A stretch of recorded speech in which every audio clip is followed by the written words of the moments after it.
o povo está contigo. Lula, amigo, o povo está contigo. E vamos lá, todo mundo veio aqui para esse momento. Todo mundo veio. Então vamos direto e reto ouvir a maior liderança que a classe operária gerou no mundo.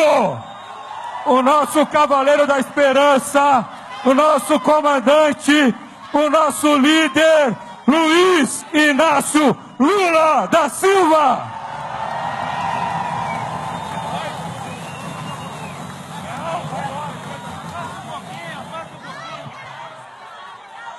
Olha, eu sempre que eu venho aos bancários, eu tenho um problema com os discursos que eu faço, porque não tem retorno para ouvir aquilo que a gente fala.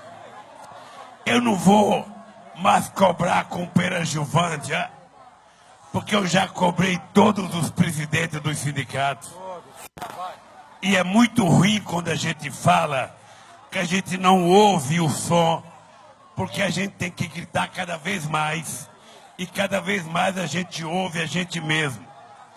Então eu queria só pedir paciência para vocês, que eu vou tentar falar muito devagar, para que vocês entendam o que eu vou falar e eu possa olhar na cara de vocês se vocês estão compreendendo aquilo que eu estou dizendo. Em primeiro lugar, eu queria agradecer a nossa querida presidenta do Sindicato dos Bancários de São Paulo, a companheira Gilvândia, por mais uma vez ceder esse espaço democrático para a gente fazer um debate. Em segundo lugar, agradecer ao companheiro Wagner, presidente da CUT, que está, não só como bancário, mas como presidente da CUT, ajudando a gente a enfrentar essa batalha, sabe, que é quase que incomensurável, para que a gente possa vencer e prevalecer a democracia nesse país. Agradecer ao companheiro Rui Falcão, presidente do PT, que é o companheiro que tem estado na frente dessa luta o tempo inteiro defendendo o nosso legado. Aos companheiros do PCdoB, sobretudo a Luciana, que está aqui presente.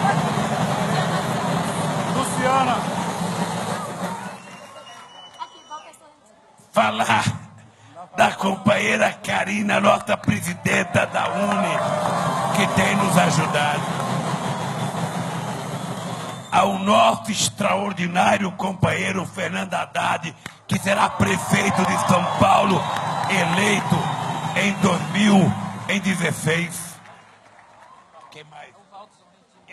Eu não tenho uma nominata, eu estou tentando dizer. Alvate Sorrentino, companheiro do PCdoB.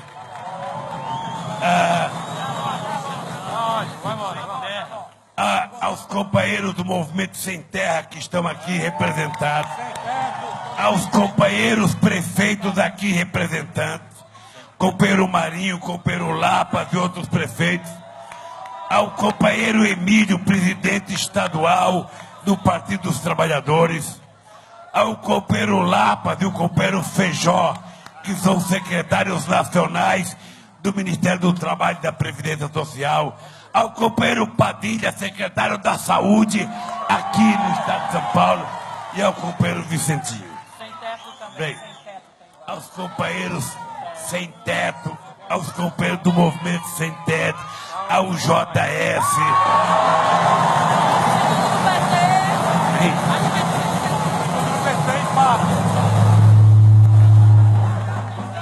A juventude do PT aqui presente.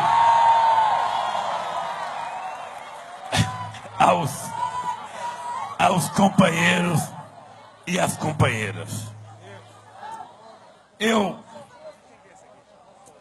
queria dizer para vocês que hoje é o dia da indignação para mim.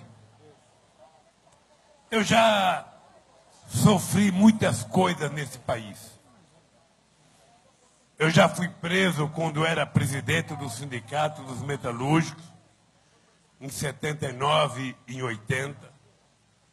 Eu já fui cassado do sindicato.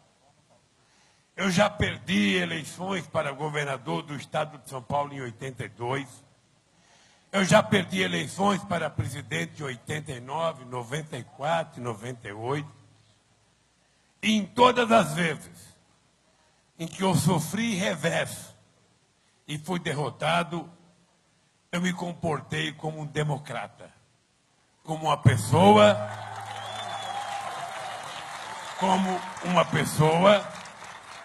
que tinha resolvido participar de um jogo. Esse jogo tinha regras e eu obedecia às regras estabelecidas antes de começar o jogo. Nem sempre eu aceitei com tranquilidade a manifestação da sociedade. Em 89, certamente os mais jovens não se lembram, mas eu fui vítima de uma manipulação da Rede Globo no último debate com o presidente Collor. Mas não reclamei. Em 94, Em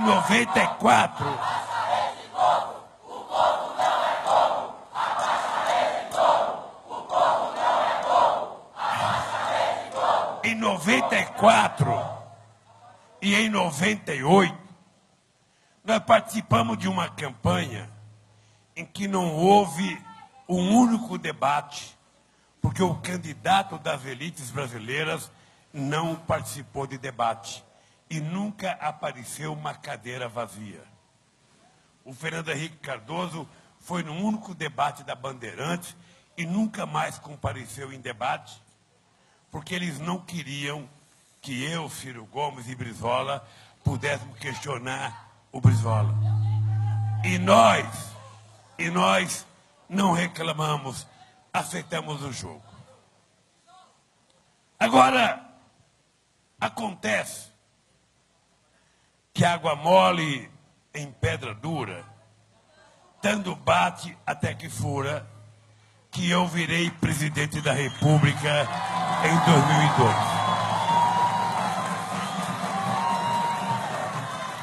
E eu virei presidente da República não em função de um mérito pessoal, que eu tenho noção das minhas limitações intelectuais, mas eu fui eleito em função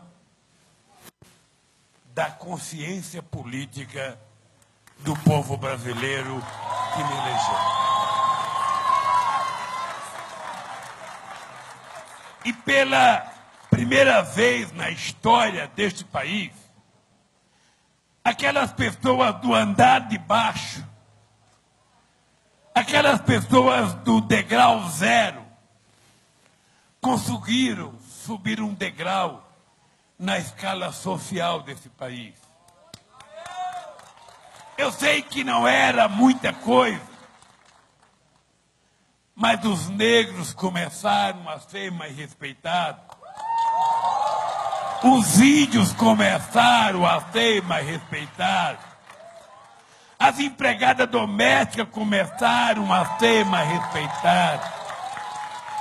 A juventude da periferia começou a ser mais respeitada. As pessoas começaram a ter acesso à universidade, a uma escola técnica. Os trabalhadores, durante 11 anos, receberam o aumento real de salário em todas as categorias desse país. Os aposentados passaram a receber aumento real de salário. O salário mínimo passou a aumentar durante 11 anos consecutivos. E eu sei que isso incomodava a muita gente da elite brasileira. Eles estavam ganhando muito dinheiro, porque banqueiro ganhou muito dinheiro no meu governo, porque empresários ganharam muito dinheiro no meu governo, mas os trabalhadores ganharam como nunca ganharam no meu governo. As pessoas mais pobres desse país começaram a poder visitar um shopping, a comer mais que um iogurte por dia, a comer mais que um danoninho por dia, a comer hambúrguer que pobre não podia comer, a frequentar espaços que não podiam frequentar. E eu sei que, embora todo mundo ganhasse muito dinheiro com isso, isso incomodava, porque os pobres começaram a querer frequentar teatro. Os pobres passaram a querer frequentar cinema. Os pobres passaram a querer frequentar o Parque do Ibirapuera, o Parque do Carme e outros parques pelo Brasil inteiro. As pessoas começaram a conquistar o direito de não viajar mais de ônibus para o Nordeste, mas sim de avião.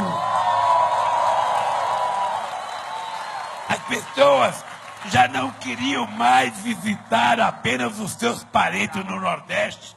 As pessoas queriam ir para Bariloche. As pessoas queriam ir para Miami. As pessoas queriam ir para outros lugares do planeta, porque era um direito que os pobres tinham neste país. Nós conseguimos a proeza, Rei Falcão, de provar aos economistas da USP, aos economistas da Unicamp, aos economistas de todos os quadrantes desse país, de que, diferentemente do que eles falaram a vida inteira, o pobre não era o problema, porque no nosso governo o pobre passou a ser a solução deste país.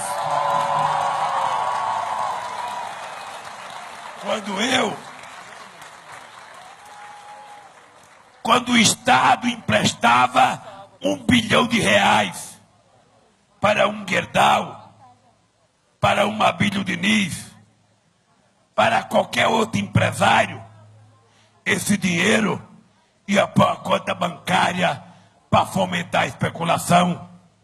Quando o Estado começou a emprestar R$50 para um pobre, esse dinheiro virou mercadoria no supermercado. Significava pão, arroz, feijão, significava um iogurte, um Danone. E isso começou a fazer a roda gigante da economia girar. E começou a gerar empregos. E começou a gerar produção. E começou a gerar mais arrecadação. E começou a gerar mais investimento. Este país que a nossa geração viveu não era um país da minha cabeça. Era um país da cabeça de vocês. Era um país em que eu digo todo santo dia: o Lula é o resultado da consciência política do povo brasileiro.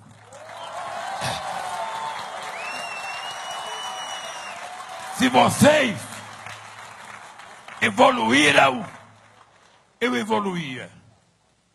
Se vocês evoluíam, eu evoluía.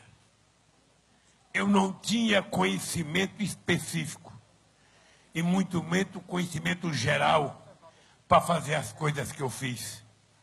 Eu tinha essa orelha caída que eu tenho para ouvir aquilo que o pessoal reivindicava. Só para dar uma ideia para vocês, o crédito consignado, que fez uma revolução no investimento neste país, foi uma proposta feita pela CUT, quando o companheiro Marinho, que está aqui, era presidente da Central Única dos Trabalhadores. As pessoas que moram na capital não precisam ter noção do significado do programa Luz para Todos.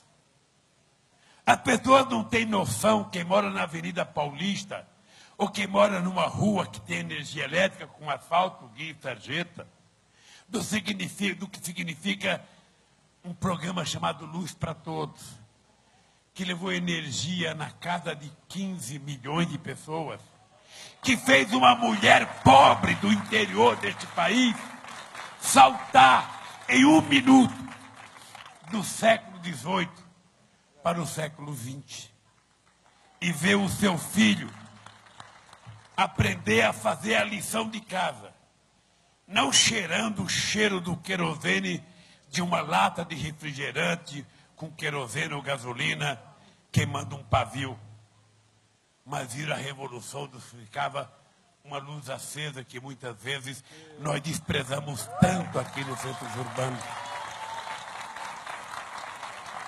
Muitas vezes nós, aqui nos centros urbanos, não temos noção do que significa um programa chamado PAA, um programa de aquisição de alimento que nós fizemos para garantir que o pequeno produtor rural pudesse vender o seu produto para ser consumido nas grandes cidades brasileiras, garantindo preço para eles. Muita gente não sabe o que significa uma lei que nós fizemos, garantindo que 30% do alimento consumido na merenda escolar em todas as cidades brasileiras fosse produzido pelo agricultor familiar. Porque antes de nós, ele não tinha crédito. Quando ele tinha crédito, não chovia. Quando chovia, ele perdia. Quando não chovia, ele perdia. E quando ele conseguia produzir, não tinha mercado para consumir o produto dele. E nós garantimos que o Estado brasileiro comprasse o alimento dessa gente para dar de graça nas escolas públicas para as crianças brasileiras comerem.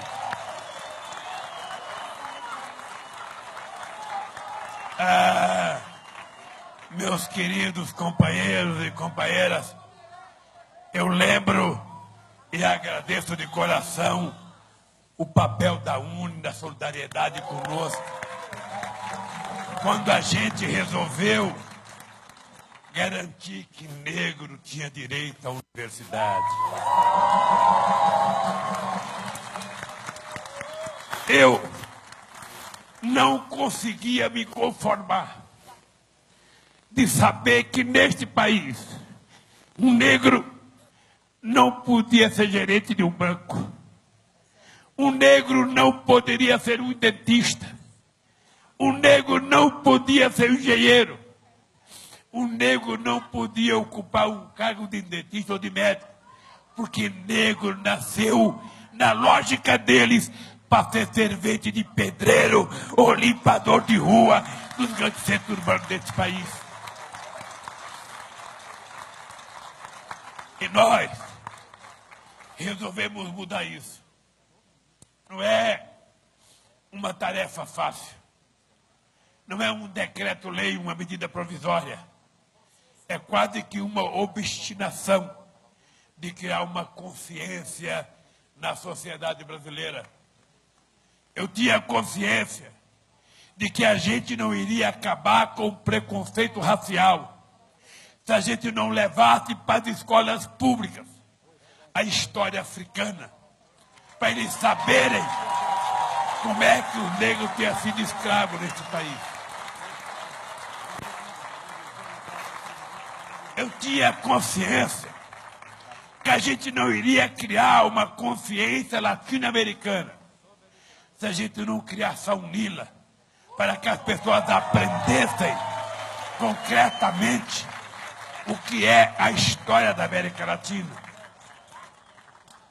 Companheiros e companheiras, eu estou dizendo coisas que certamente vocês já sabem, mas eu estou dizendo para vocês coisas que mudaram a história deste país e que vão mudar muito mais a história deste país.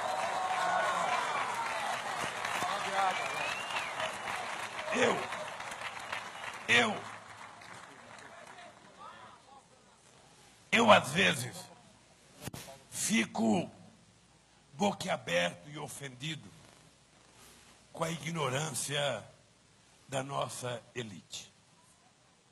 Eu ia falar establishment, mas é muito difícil para as pessoas entenderem e nem eu entendo corretamente.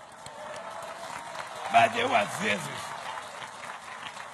fico ofendido com o complexo de vira-lata que tem a nossa elite. Veja uma coisa. Depois que nós fizemos tudo isso, um semi-anarfa como eu, é verdade, eu só tenho um diploma primário e um curso de Senai, bicho. O resto eu aprendi com vocês. O resto é pura sabedoria popular. É por isso que eu não tenho vergonha. Quando eles me acusavam, porque eu falava na porta de fábrica, menos laranja.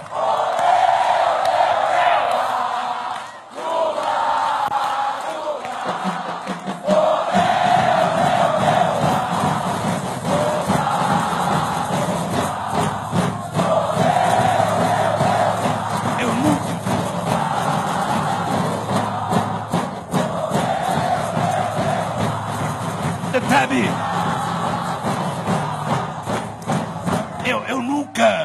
eu nunca, Rui Falcão, me preocupei com o preconceito contra mim. Eu, às vezes, ia na porta de fábrica e falava menos laranja, menos. Eu falava, nossa, como ele é ignorante. Ele não sabe nem falar. Aí eu aprendi a falar en passant.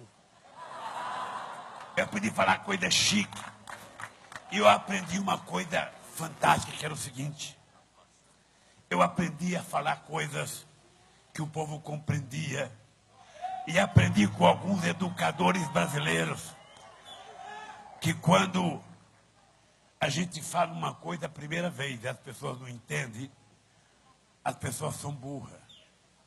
Quando a gente fala a segunda vez e as pessoas continuam entendendo, as pessoas continuam burras.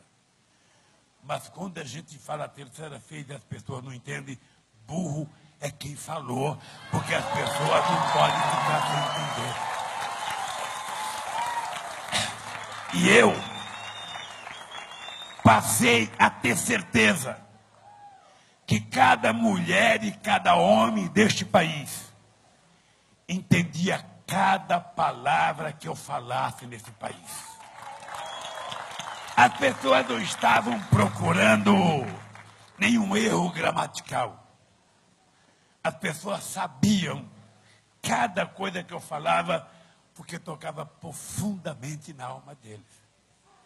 O sucesso do meu governo foi levar para dentro do Palácio do Planalto o aprendizado que eu aprendi nas ruas deste país durante décadas e décadas e décadas. Bem, aconteceu uma coisa grave, que jamais poderia ter acontecido. Uma coisa muito grave, Wagner, jamais poderia ter acontecido porque não estava na lógica intelectual da elite brasileira. Eu virei o melhor presidente da República que esse país já teve.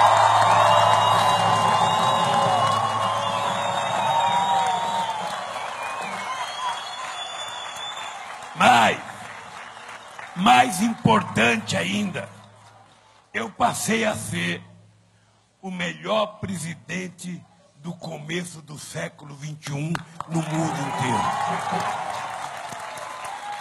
O mundo inteiro admirava o que nós tínhamos feito.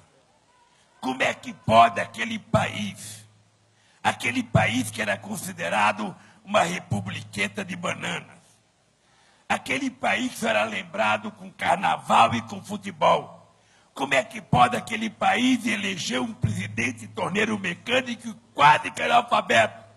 Como é que pode esse país romper com o FMI e virar independente do FMI?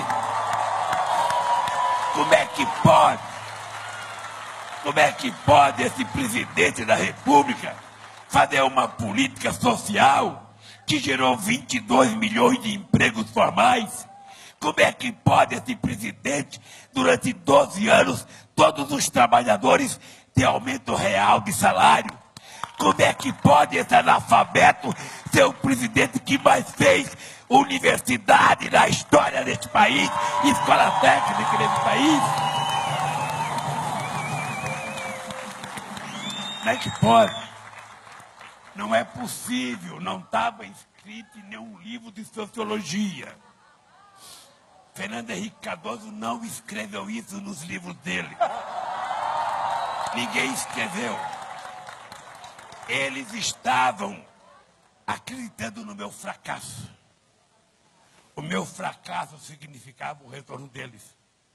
A única coisa que eles não sabiam é que eu não era eu era vocês.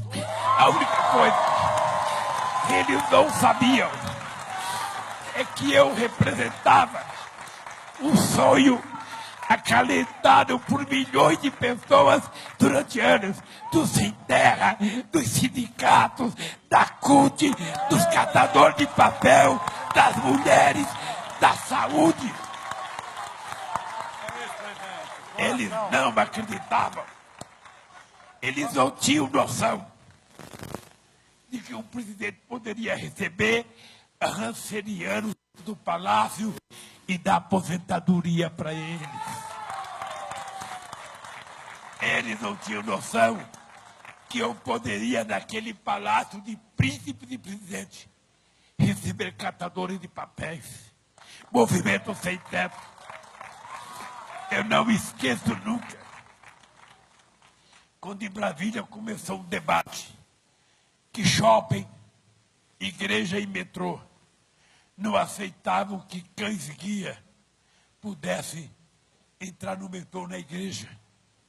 E eu abri o Palácio do Planalto para receber cegos desse país com cães e guias para fazer uma reunião. Vê? Os cães guias não falaram uma palavra, mas não fizeram cocô e nem mijaram dentro do palácio.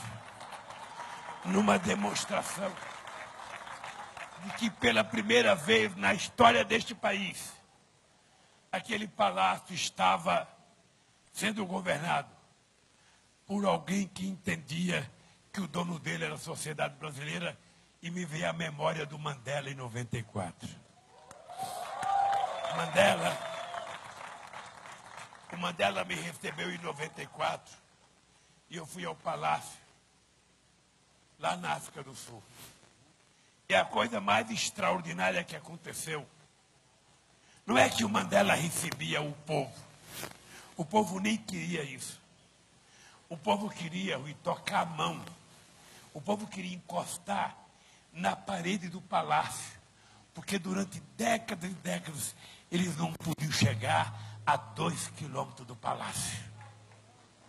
E quando eu cheguei na presidência da República, um catador de papel numa assembleia que eu convoquei disse o seguinte: presidente, eu não quero mais fazer discurso, eu não quero mais reivindicar o que eu vim aqui para reivindicar. Eu só quero agradecer o fato de eu ter entrado no Palácio do Planalto uma única vez na vida.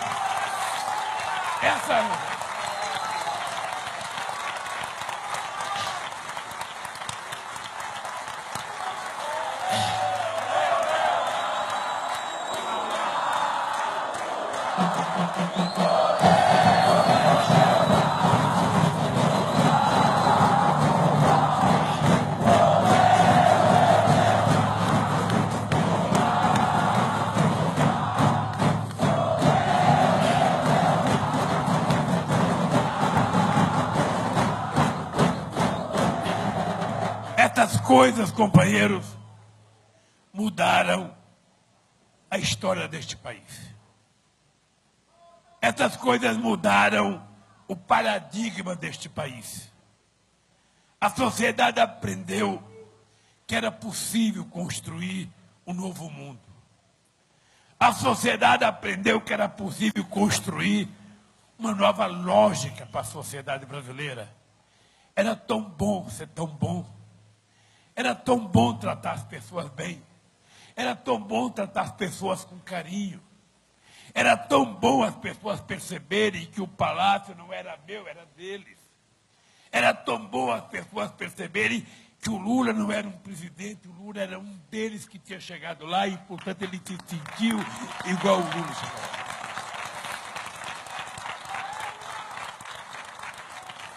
Foi com esse comportamento que nós tivemos a coragem revolucionária de eleger pela primeira vez na história deste país uma mulher que durante 3 anos e meio tinha sido torturada neste país. Uma mulher que era tida por eles como uma pessoa acabada para a política, e ela foi eleita presidenta da República desse país. Eu tenho orgulho. Eu tenho orgulho porque eu sou um metalúrgico. E metalúrgico era tido como machista a vida inteira. Metalúrgico era tratado como se fosse machista. E esse cara que era tratado como machista teve a primazia, com a ajuda de vocês, de eleger pela primeira vez uma mulher presidenta da República deste país.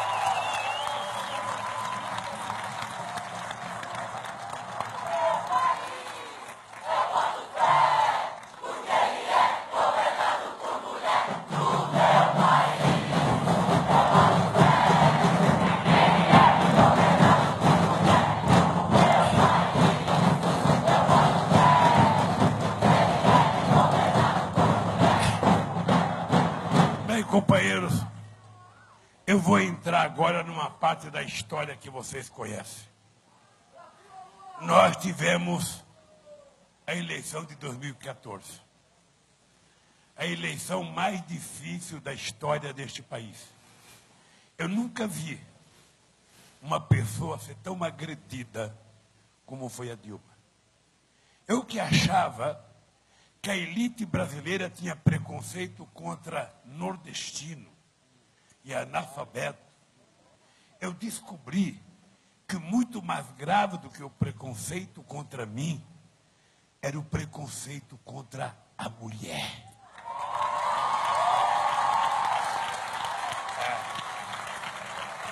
A elite brasileira, aquilo que a gente chama de coxinha, ou, na verdade, se for uma avestruz, é colchão. O preconceito deles é de tal magnitude que eles não concebem a ideia de uma mulher poder governar um país como esse. Independentemente de medir a qualidade profissional, a qualidade política, a qualidade intelectual, é puro preconceito, porque neste país a mulher conquistou o voto, sabe, somente depois de um processo na cidade de Mossoró, em 1927, se não falha a memória. Neste país, a escravidão foi o último país a acabar com a escravidão. Neste país, a independência foi a última da América Latina. Neste país, mulher sempre foi tratada como objeto de cama e mesa e nunca mais, e nada mais do que isso. Imaginar mulher no parlamento, quando eu cheguei na Constituinte, nem banheiro feminino tinha no Congresso Nacional. Aquilo era uma coisa de macho. Não podia a mulher entrar de calça comprida no Congresso Nacional, porque era um desrespeito ao Congresso Nacional. Este país não pode suportar uma mulher governando. Pode. E que eu fico indignado às vezes é que as mulheres representam 52% da população brasileira. E que, como maioria absoluta, vocês deveriam fazer como os negros africanos fizeram, quando eles tomaram consciência de que os negros eram 27 milhões e os brancos eram 6 milhões. Eles disseram, nunca mais um branco de olhos verdes vai governar a África do Sul porque ela é negra. É uma pena que a nossa consciência política ainda não evoluiu e somente 10% do parlamento é feminino. É uma pena que as mulheres cresceram mais de 50% no mercado de trabalho, mas a entrada do homem na cozinha não acompanhou a mesma proporcionalidade para ajudar a companheira. É uma pena que a gente ainda esteja muito atrasado. É uma pena que ainda prevaleça a violência contra a mulher, a violência do marido, a violência no local de trabalho, o baixo salário. Por mais que ela trabalhe, ela ganha menos. O assédio sexual no local de trabalho ainda é uma coisa muito forte neste país. E nós do PT significamos, junto com o PCdoB e outras forças de esquerda, a possibilidade de mudança. Mas é difícil, porque é preciso conscientização. Em 82, quando eu fui candidato a governador, eu achava que apenas dizer trabalhador, voto em trabalhador, eu ia ganhar. Eu fui o 4º colocado. Dizer que homossexual, voto em homossexual, mulher, voto em mulher, negro, voto em negro, não é uma realidade. Porque não é assim que a sociedade se comporta. Ela se comporta ideologicamente, politicamente. E nós precisamos convencê-la todo santo dia da nossa ideia. Nós precisamos convencê-la. Nós temos uma juventude convencida diariamente pela internet. A internet é uma coisa extraordinária. É uma revolução, mas ela liberou os demônios. Ela liberou os demônios porque antigamente, por Rico Falcão falar mal de mim, ele tinha que ligar para alguém e se identificar. Alô, aqui é o Rico Falcão. Você viu como o Lula, sabe? Ou ele teria que convocar um jantar. Hoje não. Hoje, o cara que é filho da puta de verdade, ele não se identifica. Não se identifica nem para a mãe, nem para o filho. Ele vai para a internet falar mal de alguém. E eu sei o quanto eu sou vítima disso. Eu sei quanto os meus filhos são vítimas disso. Eu sei quanto a Dilma é vítima disso. E eu sei quanto muitos de vocês aqui são vítimas disso. E eu não fico com raiva. Eu só acho que a gente tem que encontrar mecanismo para competir e para ser mais competente do que eles, porque não é possível que a gente nasceu, a gente cresceu e a gente morre sempre acreditando que o bem vai vencer o mal e na internet o mal possa vencer o bem. Não é possível. É porque eu acho que nós não estamos cumprindo com a nossa missão. Nós ainda estamos individualistas. Nós ainda não criamos um sistema de comunicação que envolva todos nós numa linguagem específica para enfrentar os nossos inimigos. Então, companheiros e companheiras, tudo isso que eu estou falando para vocês só tem sentido se eu dizer por que vocês estão aqui, por que eu estou aqui. Porque até agora eu divaguei. Até agora eu fiz como Fidel fazia em Cuba. convocava um ato para discutir o beisebol e falava de futebol. E eu queria dizer para vocês que hoje, para mim, primeiro, a alegria profunda de vocês estarem aqui. Alegria profunda.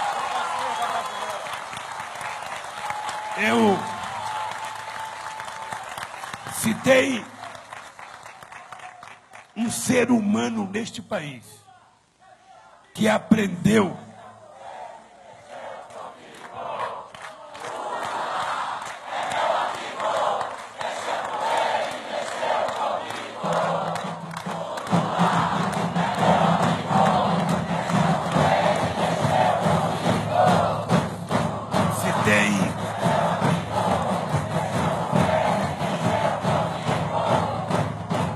Se tem uma pessoa neste país que aprendeu a palavra gratidão ao povo brasileiro, sou eu.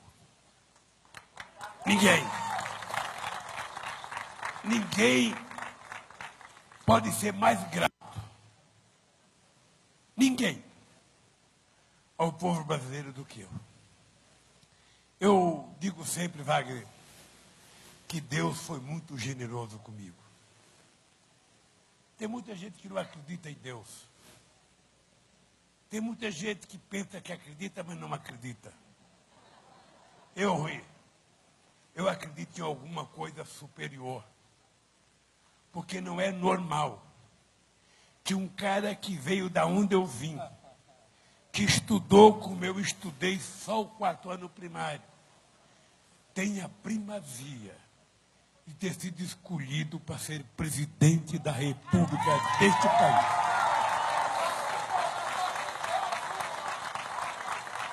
Mas, mais importante, Wagner, é esse cidadão que foi escolhido fazer neste país o que muita gente dizia que não era possível. Eu tenho muitos amigos economistas, tenho um profundo respeito por economistas. Eu acho eles uns bichos sabidos pra cacete. Eu nunca vi nada mais sabido que um economista quando ele é de oposição. E nunca vi nada mais travado do que um economista quando ele é da situação. É por isso que eu não tive um economista como ministro da Fazenda. Eu tive o Palocci, que era médico. Porque eu entendia que a economia tem que estar subordinada à política e não à política à economia. Eu entendia que a gente não tem que ter como referência o mercado, em se tratando do sistema financeiro, de empresários, mas a gente tem que ter como referência um mercado, sabe, chamado povo, consumidor, comprador, trabalhador. E conseguimos fazer uma revolução nesse país. Eu, um dia, posso contar para vocês a história de um alemão chamado Kohler, presidente do FMI, chorando, me abraçando. Imagina um alemão chorar. Quando eu estava contando a minha vida para ele, e eu dizia para ele, ô Kohler, eu vou fazer neste país o que precisar ser feito.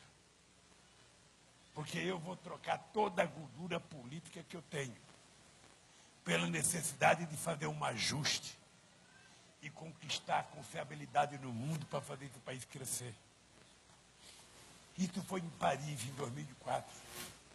E aquele baita alemão me abraçava chorando quando eu contei que eu fui comer pão com 7 anos de idade.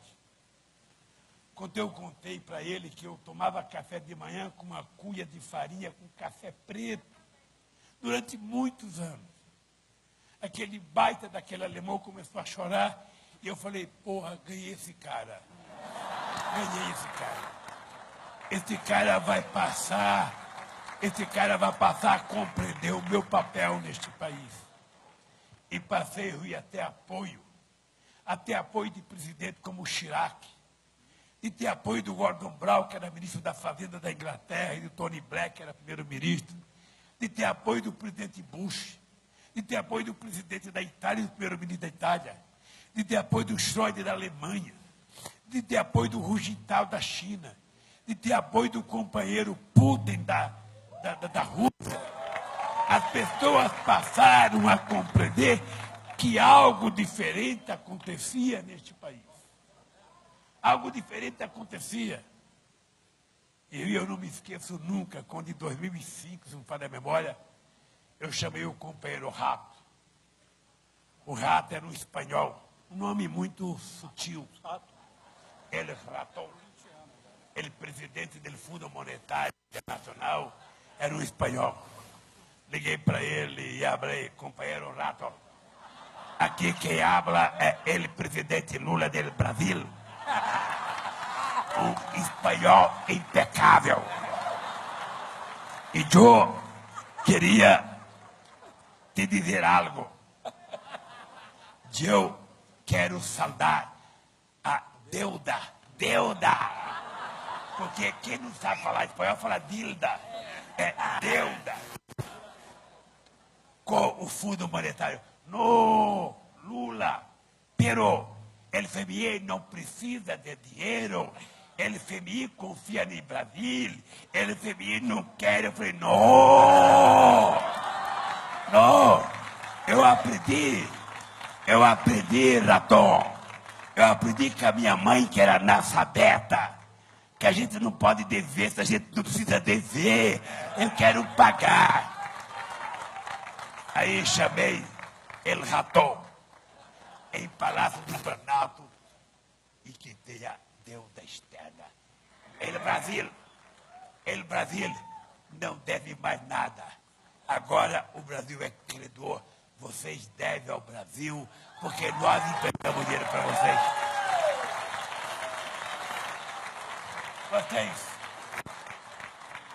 não imaginam eu deitado lá naquele Palácio do Planalto, do Alvorada, de barriga para cima, com a dona Marida, que nem se fosse, sabe, aquele filme, como chama aquele filme, Doutor Zhivago?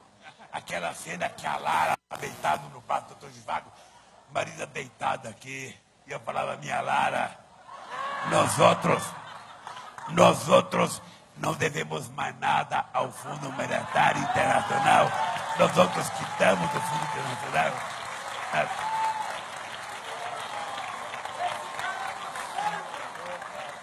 Eu olhava para ela, eu via nela a Lara. E certamente ela olhava para mim, ela não via o Dr. Zhivago, ela via o Frankenstein aqui do lado aqui. Ou seja, era a Bela e a Fera.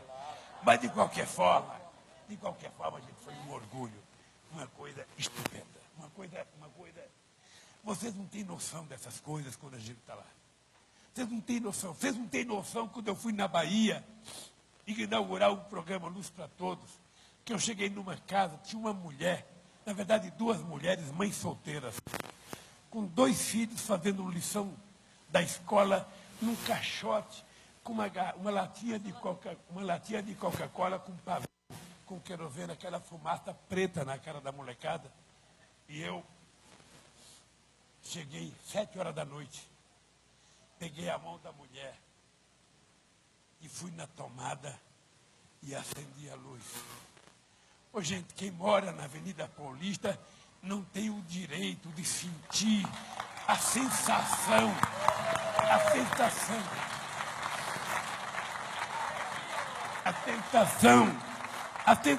de uma pessoa que saiu do século XVIII para o século XXI em um segundo. Você não sabe o que é, Rui Falcão, uma mulher dizer para mim, presidente, eu tinha que carregar água 12 léguas para lavar a roupa do meu marido. Hoje eu tenho uma cacimba na porta da minha casa. Hoje eu tenho uma cisterna. Hoje eu tenho água na minha casa. As pessoas que não sentem, que não vivem isso, não têm noção. Não têm noção do porquê, Rui, nós conseguimos fazer a revolução nesse país. E isso incomodou.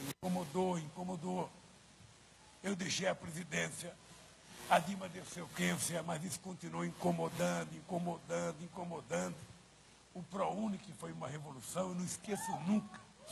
Eu não esqueço nunca.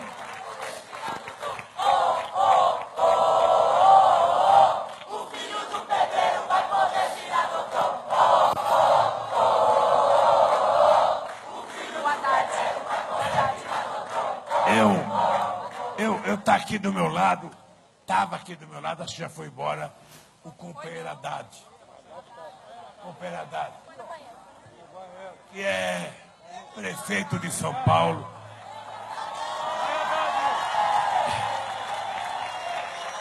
Está aqui o companheiro Haddad, que hoje é prefeito de São Paulo, que foi meu ministro da Educação. E eu posso olhar na cara dele e dizer, Haddad, nunca mais esse país vai ter um ministro da Educação da qualidade que nós tivemos do Fernando Haddad no meu mandato.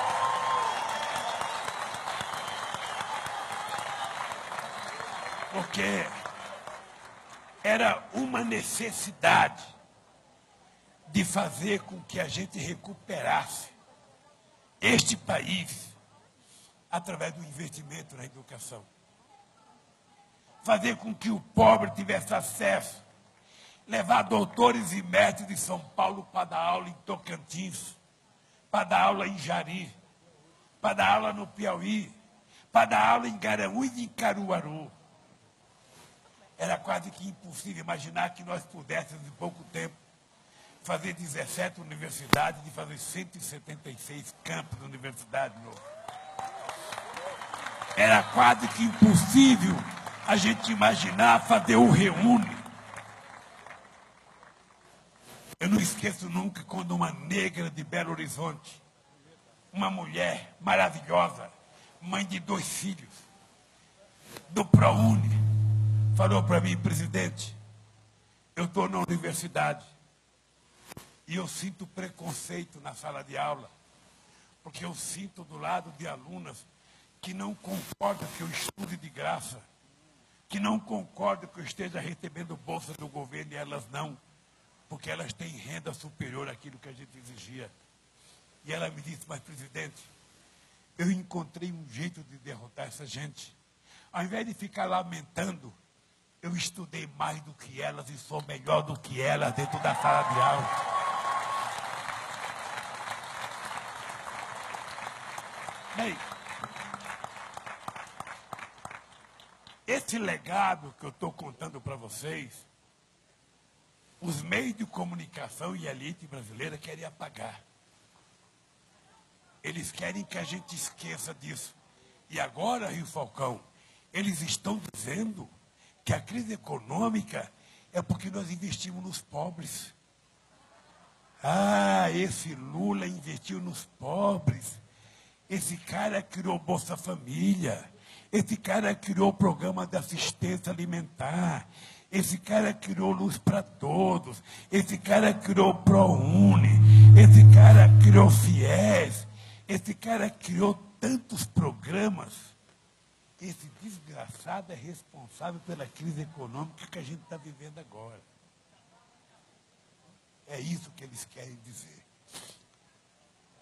Eles querem apagar da nossa consciência o sabor da coisa boa que nós comemos. Daquele sorvete que nós tomamos. Daquela sobremesa que eles querem apagar. Eles querem vender a ideia do mundo amargo. A ideia de que um país, para ser bom, tem que ter desemprego. A ideia de que para não ter inflação, tem que ter desemprego. Eu vivi neste país como presidente do sindicato e como metalúrgico. Inflação de 80% ao mês. Hoje nós temos 10% ao ano. É muito, mas é um privilégio para quem viveu 80% ao mês. Eles estão vendendo uma crise que a deles foi muito maior. E eu tenho dito para a companheira Dilma, não vamos aceitar o jogo deles. A solução para nós não está em querer fazer política para o mercado. A solução para nós não está em saber o que o senhor Roberto Setúbal quer, o que o seu Trabuco quer. É muito importante que eles estejam bem. A solução para nós não está em saber o que quer o seu Gerdau ou o seu Abílio Diniz. É importante que eles estejam bem. A solução para nós, Dilma, é fazer com que o pobre deste país volte a ser consumidor neste país. Volte a comprar coisas. Volte a gerar emprego. Volte a comer coisas que ele está deixando de comer. E é por isso que eu fico ofendido quando hoje de manhã eu sou sequestrado na minha casa pela Polícia Federal.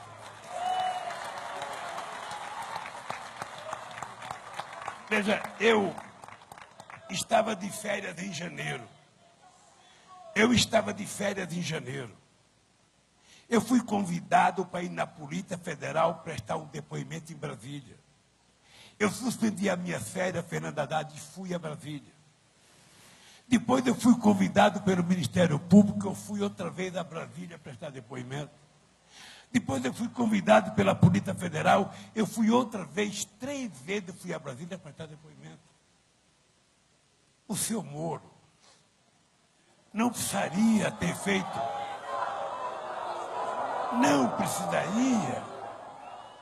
feito, essa coisa chamada, como chama, condução coercitiva. É como se eu tivesse preso. Porque se ele tivesse mandado um ofício, Lula, você pode prestar um depoimento tal dia em Curitiba, eu iria prestar meu depoimento, porque eu sempre fui respeitoso com as instituições brasileiras. Entretanto,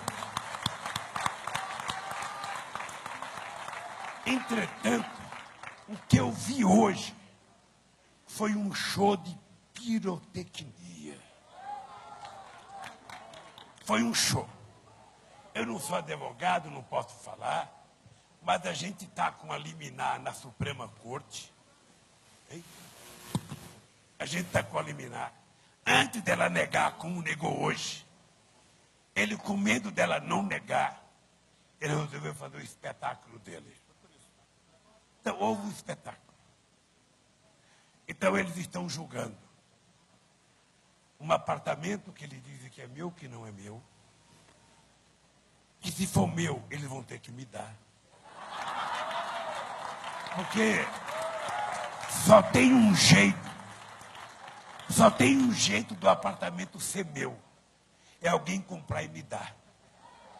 Como eu não comprei e não quero comprar, a empresa não deu e não quer me dar. Eu espero que a Globo ou o Ministério Público compre e me dê o apartamento que eu tenho nessa casa.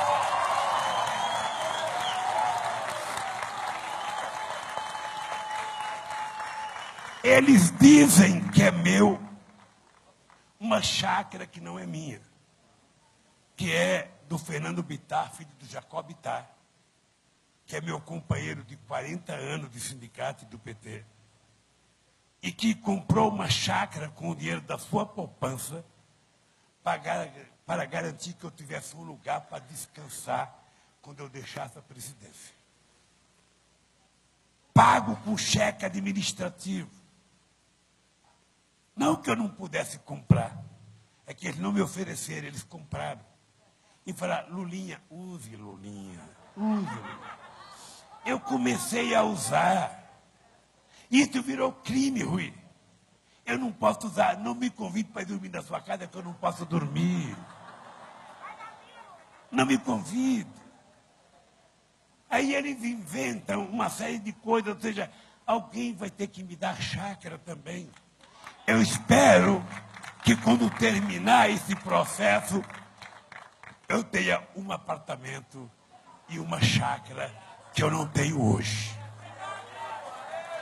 Então, não adianta eu ficar dizendo que não tenho se ele diz que eu tenho. Não adianta. Eles pegaram um barco de 3 mil reais e transformaram no iate. Coitada da Marisa. A Marisa trabalha, gente, desde 11 anos de idade. Ela começou como empregada doméstica, como babá.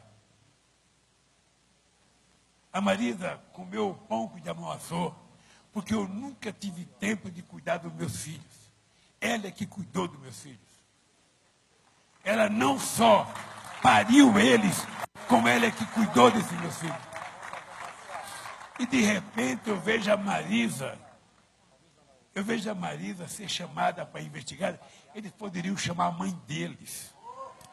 Poderiam chamar a mulher deles. Porque eu tenho certeza que nenhum é mais honesto do que a Marisa. E eu suporto isso delicadamente e democraticamente. E hoje, para mim, foi o fim.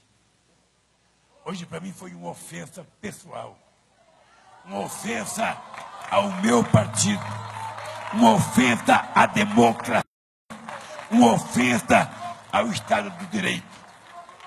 Portanto, companheiros, eu fui lá, prestei meu depoimento. Eles invadiram a casa da Clara antes.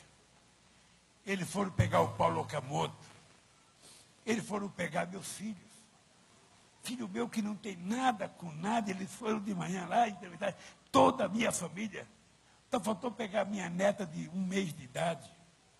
Não sei como é que eles não pediram exumação da minha mãe, que já morreu nos anos 80. Não sei. E foram lá, todos gentis, mas fazendo a perversidade que jamais deveriam ter feito. Porque foi um desrespeito a alguém que dedicou a vida a este país que eu dediquei.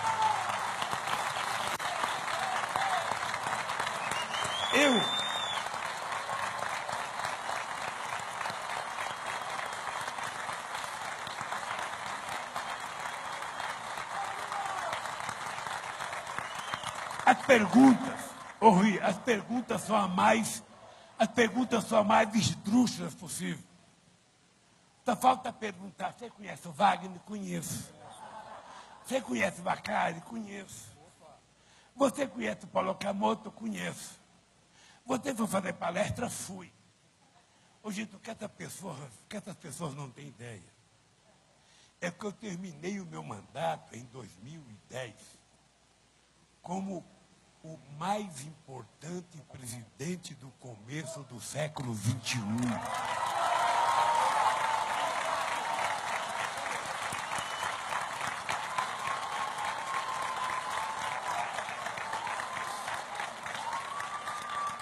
Eu não sei, Rui. Às vezes eu fico pensando, eu estava para a política como o Messi está para o Barcelona. Vale quanto pesa. Eu, babaca, fui fazer regime para perder uns quilos. Deveria ter engordado. Eu cobrava quanto eu queria. E as pessoas não queriam saber nada. As pessoas só queriam saber o seguinte: ô Lula, porra, o que você fez para fazer o país virar o que o país virou? Até o passaporte brasileiro, que antes de eu chegar à presidenta, era motivo de vergonha. Quando você mostrava o passaporte do Brasil, era traficante de cocaína. E quando eu cheguei à presidenta, virou uma coisa de luxo. Porra, ser brasileiro é do cacique, porra. É charmoso ser brasileiro. Eles transformaram a minha importância política numa subordinação, Rui, a empresas envolvidas no Lava Jato. Sem lembrar a quantidade de palestras que eu fiz pelo país, sem lembrar o tanto que eu defendi esse país. Eu, às vezes, ao invés de me ofender, eu fico pensando, porra, por que tanta ignorância? Me convidaram para debater, Rui, sobre a medida provisória. achando que eu tinha vendido medida provisória, ou a Dilma tinha vendido, porque a Dilma também foi investigada. Eu perguntei para o delegado, você sabe como é que funciona uma medida provisória? Você já foi conversar com os deputados que votaram favorável, contra o delegado? Ele não tinha a menor noção. Uma dívida que envolve mais de 20 bilhões de reais, que envolve os grandes empresários brasileiros, eles foram pegar o meu filho, por conta de um contrato de 2 milhões e 400. Ou seja, eles abandonaram todos os pacus, todos os jaús, e foram pegar o lambari. E eu falo para o meu filho, não fica com raiva, é assim, meu filho. Vamos suportar. Jesus Cristo sofreu mais do que nós. Tiradentes foi crucificado. E somente depois de mais de 100 anos que ele foi transformado em herói. Se a gente tem que pagar esse preço, vamos pagar. Mas vamos lutar. E eu vim aqui para dizer para vocês o seguinte. Vou dizer uma coisa para vocês sem ofender ninguém. Pode pegar o Procurador-Geral da República. Pode pegar o doutor Moro. Pode pegar o delegado da Polícia Federal e juntar todos eles. Se eles forem um real mais honesto do que eu desisto da vida política desse país.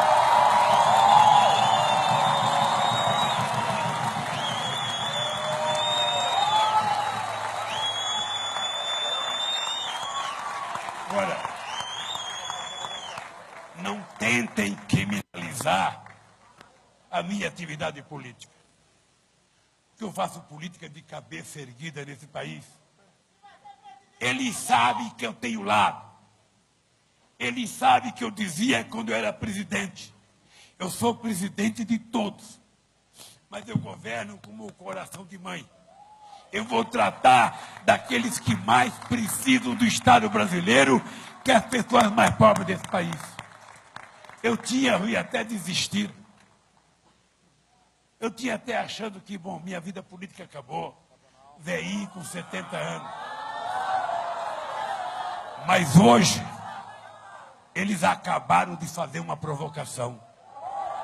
E eu quero comunicar ao PT, comunicar aos meus amigos do PCdoB, comunicar ao movimento sindical, a nossa querida UNE, convidar, sabe, a União Nacional dos Estudantes, convidar a vocês. Olha. Urgente, Lula presidente! Brasil! Urgente! Lula presidente! Brasil! Urgente! Lula presidente! Brasil! Eu digo... Urgente! Lula presidente! Brasil! Urgente! Lula presidente! Eu digo para Marisa, todo dia, você sabe que a mulher fica brigando para o marido ficar em casa. E eu falo, Marisa, eu não vou morrer em casa, Marisa. Eu não vou ficar sentado no sofá para você falar, levanta os pés, sabe? Vai fazer café. Eu não vou, Marisa. Ou eu vou morrer num comício, ou eu vou morrer num aeroporto. Então eu vim aqui hoje para dizer o seguinte, Rui. Eu não sei se eu vou ser candidato. Mas eu queria dizer a todos que me ofenderam hoje pela manhã, que foi uma ofensa. Um ex-presidente que fez por esse país o que eu fiz, não merecia receber o que eu recebi hoje de manhã. Mas sem mágoa. Eu quero dizer para vocês aqui, se eles tiverem que me derrotar, eles vão ter que me enfrentar nas ruas deste país.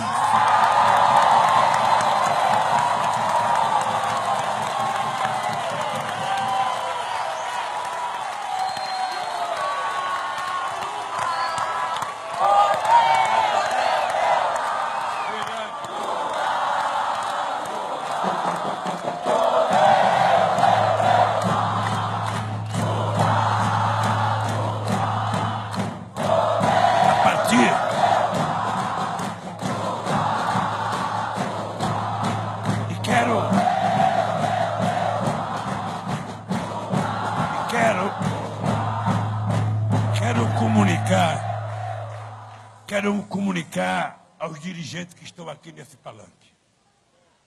Quero comunicar à nossa militância que a partir de segunda-feira eu estou disposto, Rui, se você organizar os partidos, o movimento social e organizar, eu estou disposto a viajar esse país do Iapoca ao Chuí.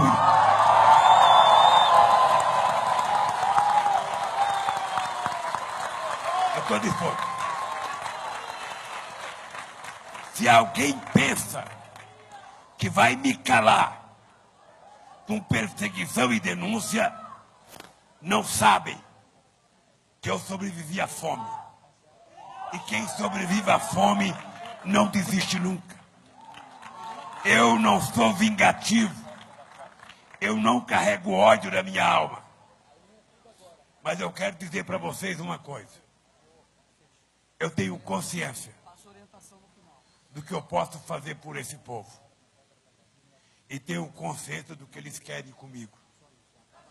Portanto, queridos e queridas companheiras, se vocês estão precisando de alguém para animar a nossa tropa, o animador está aqui.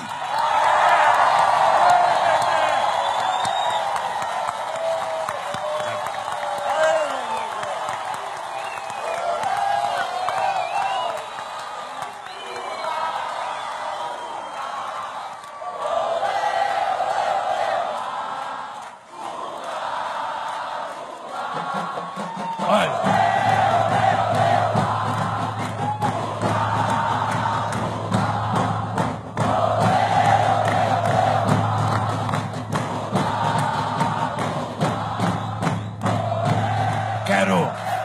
quero comunicar aos companheiros do PCdoB, a quem eu tenho um profundo agradecimento pela solidariedade e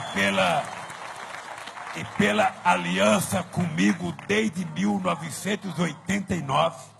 Não é uma aliança de agora. Quero agradecer.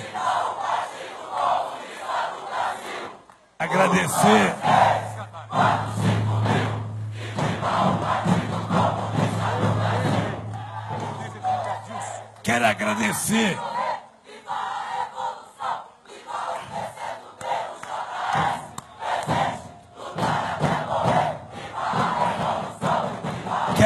O Aitan. Estou vendo ali o Aitan. Fazia tempo que eu não vi o Aitan. Está ali. Um abraço, Aitan. Quero agradecer ao companheiro Adilson, presidente da CTB, da Central, sabe, ligado aos companheiros do PCdoB. Quero agradecer à União Nacional dos Estudantes, que tem sido uma aliada extraordinária nossa. Aos estudantes secundaristas do PCdoB, está aqui, a UBS. Quero agradecer aos companheiros da Central Única dos Trabalhadores, da CUT. Central Única dos Trabalhadores. Central Única dos Trabalhadores. Central Única das Trabalhadoras. Quero agradecer ao companheiro Rui Falcão, presidente nacional do Partido dos Trabalhadores e ao PT. É dos trabalhadores. Partido é dos trabalhadores. Partido é dos trabalhadores. Quero agradecer a juventude do PT que está aqui presente. Quero Socialista, juventude, petista, esquerda e socialista. Juventude, petista, esquerda e socialista. Quero agradecer a cada companheiro, deputado, deputada, vereador, vereadora, secretário, o nosso companheiro ministro Edinho, que está aqui da comunicação. Está aqui, quero cumprimentar o companheiro Gabas. O companheiro Gabas, que é o companheiro Rosseto, que está aqui, companheiro Edinho, companheiro Emílio, presidente do partido. E quero dizer para vocês o seguinte. Eu, companheiro Tibúrcio, estava quieto no meu canto. Estava na expectativa que vocês escolhessem alguém para disputar 2018. Eu cutucaram o cão com vara curta.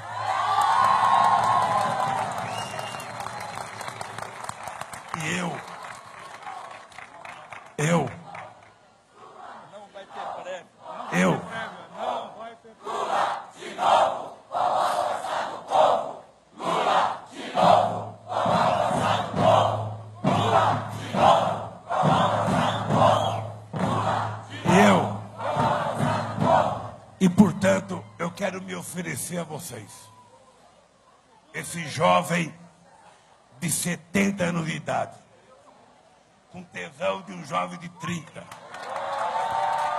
com um corpo de atleta de 20. Dizer para vocês, não tenho preguiça de acordar às 6 e não tenho problema de dormir às 10. A partir de hoje, companheiro Rifalcão, a única resposta que eu posso dar, a insolência que fizeram a mim, a ofensa que fizeram a mim, é ir para a rua dizer, eu estou vivo e sou mais honesto do que vocês e estou disposto.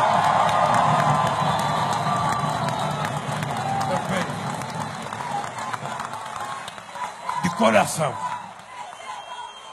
De coração.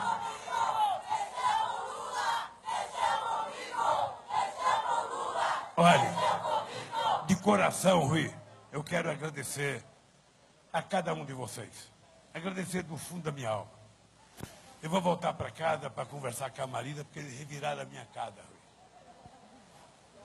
Pegaram até um celular da Marida. A Marida não sabe tratar com e-mail. A Marida não tem conversa política, às vezes só conversa com as noras e com os netos para falar boa noite, para falar bom dia. Às vezes me enche o saco. 6 horas da manhã, fala, bom dia, filho. À noite, meia-noite, bom dia, minha nora. Levaram o celular dela. Desnecessariamente. Levaram numa provocação banal, imbecil. Sabe? Foram no meu filho, Luiz Cláudio, pegaram a mesma papelada que pegaram há 4 meses atrás. Falou, mas vocês já levaram. Não, mas vão levar outra vez. Na verdade, as perguntas que eles fizeram para mim hoje eram a mesma que já fizeram há 5 meses atrás. Então, é pura provocação. Eles estão dizendo, nós existimos e vamos criminalizar o PT. E eu quero dizer, vocês existem, mas eu existo. E eu vou resistir à criminalização que vocês vão fazer ao nosso partido. Um abraço, gente. Vamos à luta. E a partir de segunda-feira, eu estou à disposição dos partidos e do movimento. Um abraço. Olé!